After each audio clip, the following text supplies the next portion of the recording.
Dhanbad Lok Sabha seat से BJP प्रत्याशी ढुल्लू महतो पर एक बार फिर से जमेशपुर पूर्वी के विधायक सरयू राय ने जोरदार हमला बोला।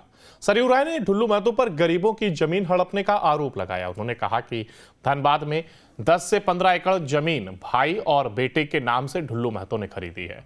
इसके साथ ही सरयू राय ने कहा कि धनबाद में एनडीए और इंडिया के बीच सीधा मुकाबला है और ऐसे में चुनाव में खड़ा होकर के किसी के हराने और जीतने का कारण नहीं बनना चाहता। इस वजह से मैं चुनाव नहीं लड़ा।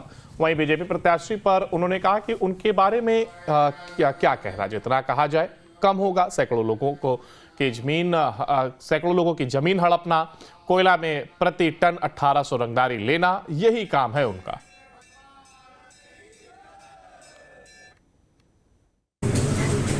विपक्ष ने भी उम्मीदवार दे दिया है। सीधी लड़ाई है एनडीए के बीच में, इंडी गठबंधन के बीच में और भारतीय जनता पार्टी के जो उम्मीदवार हैं, इनके बारे में जितनी बातें कही जाएं उतना ही कम है। सैकड़ों लोगों का की जमीन हड़पा है। कोयला के क्षेत्र में प्रति टन 1800 रंगदारी की इतना उसको उठा नहीं सकते।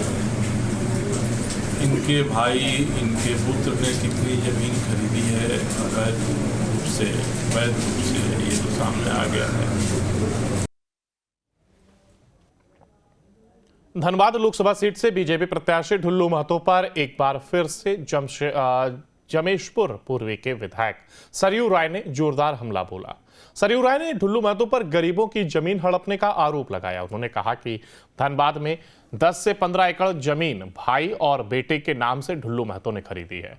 इसके साथ ही सरयू राय ने कहा कि धनबाद में एनडीए और इंडिया के बीच सीधा मुकाबला है और ऐसे में चुनाव में खड़ा होकर के किसी के हराने और जीतने का कारण नहीं बनना चाहता। इस वजह से मैं चुनाव नहीं लड़ा। वहीं बीजेपी प्रत्याशी पर उन्होंने कहा कि उनके बारे में क्या कहना, जितना कहा जाए कम होगा। सैकड़ों लोगों की जमीन हड़पना, कोयला में प्रति टन 1800 रंगदारी लेना, यही काम है उनका।